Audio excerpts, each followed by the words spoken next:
Nah, kebetulan Ibu Risma ini kemarin menyinggung masalah pencairan bantuan sosial untuk bulan ini dan bulan April. Yang dimana ternyata bantuan sosial PKH rencananya akan disalurkan di pekan keempat bulan Maret atau bulan 3 ini. Begitupun dengan bantuan-bantuan sosial lainnya seperti BPNT, khusus untuk bantuan ini kemungkinan besar akan cair.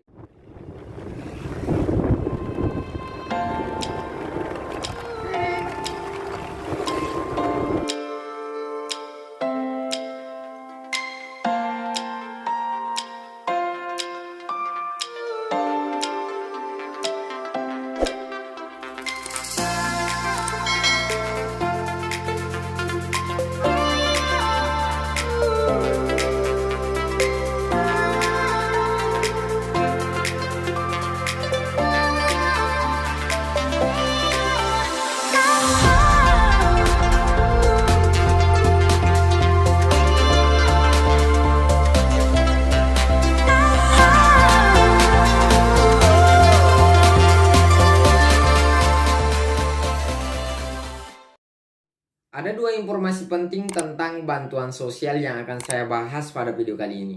Yang pertama tentang penyaluran yang akan dipercepat bulan ini. Dan yang kedua adalah akan ada penambahan atau penerima baru untuk memenuhi kuota penerima yang belum mencukupi.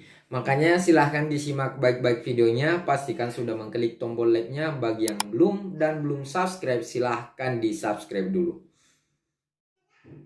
Oke sahabat sosial, sebelum kita lanjut videonya, untuk kamu yang suka informasi tentang bantuan sosial dan bingung cara dapat informasinya di mana, tak perlu khawatir. Karena channel ini sudah lengkap membahas tentang bantuan sosial pemerintah seperti PKH, BPNT, KIS, KIP hingga KIP kuliah. Itu sudah kita bahas lengkap pada channel ini. Untuk kamu yang baru gabung, perkenalkan saya Nurham Sadik. Saya merupakan salah satu SDM atau pendamping sosial program Keluarga Harapan. Saya juga aktif berbagi informasi tentang bansos atau bantuan sosial melalui kanal ini. Makanya untuk kamu yang belum subscribe, silahkan di subscribe dulu. Nyalakan semua tombol loncengnya agar kalian tidak ketinggalan informasi tentang bantuan sosial apabila kami mengupload video-video terbaru melalui kanal ini. Nah, sekarang kita masuk pada pembahasan inti. Jadi sahabat sosial dimanapun kalian berada, seperti yang kita ketahui bersama bahwa Kementerian Sosial memiliki 3 jenis bantuan sosial yang selama ini disalurkan ke masyarakat.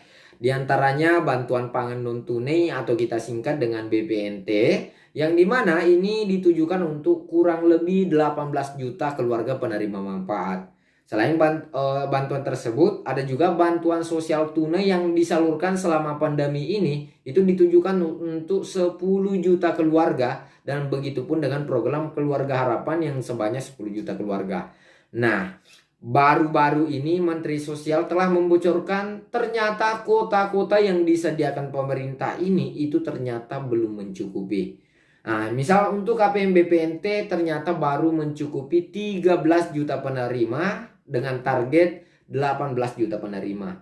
Untuk BST hanya sekitar 8,4 juta penerima yang dimana targetnya 10 juta keluarga. Begitupun dengan PKH yang baru memenuhi 8,9 juta penerima yang dimana targetnya juga 10 juta keluarga penerima. Itu artinya masih ada 1 juta lebih keluarga yang dibutuhkan untuk menjadi penerima bantuan PKH. Itu artinya kuota-kuota tersebut belum dan harus dipenuhi dengan tujuan ini untuk membantu keluarga yang memang kurang mampu. Nah, pertanyaannya bagaimana caranya agar bisa terdaftar sebagai penerima bantuan sosial? Nah, khusus untuk bantuan sosial dari Kementerian Sosial tentunya ada kriteria-kriteria calon penerima bantuan. Jadi tidak seperti bantuan-bantuan lainnya seperti bantuan UMKM, bantuan prakerja, dan bantuan-bantuan yang lain yang bisa sahabat sosial daftar secara online. Karena bantuan sosial yang ada di PKH, yang ada di Kementerian Sosial itu punya kriteria dan syarat beserta tahapannya. Kriteria dan syaratnya apa? Kriterianya adalah calon keluarga penerima manfaat pastinya termasuk keluarga miskin terlebih dahulu. Selain termasuk keluarga miskin, ya seperti yang sering saya sampaikan, harus terdaftar dalam data terpadu kesejahteraan sosial. Jadi misal sahabat sosial berharap untuk mendapatkan bantuan pangan non tunai, nah sahabat sosial harus terdaftar dulu dalam data terpadu kesejahteraan sosial. nanti dalam data terpadu kesejahteraan sosial nantinya atau pada saat ada verifikasi di lapangan akan dilihat apakah termasuk keluarga miskin. Kalau termasuk keluarga miskin yang berada pada golongan tingkatan 20% termiskin di Indonesia atau desil 2 baru bisa mendapatkan bantuan pangan non tunai. Jadi sahabat sosial meski terdaftar tercatat di DTKS tapi kalau tidak memenuhi kriteria tersebut juga tidak akan mendapatkan bantuan sosial. Atau mungkin yang terdaftar, ada yang sudah terdaftar dalam DTKS, nantinya kalau tidak memenuhi kriteria ya bisa jadi mendapatkan bantuan sosial lainnya seperti Kartu Indonesia Pintar ataupun Kartu Indonesia Sehat.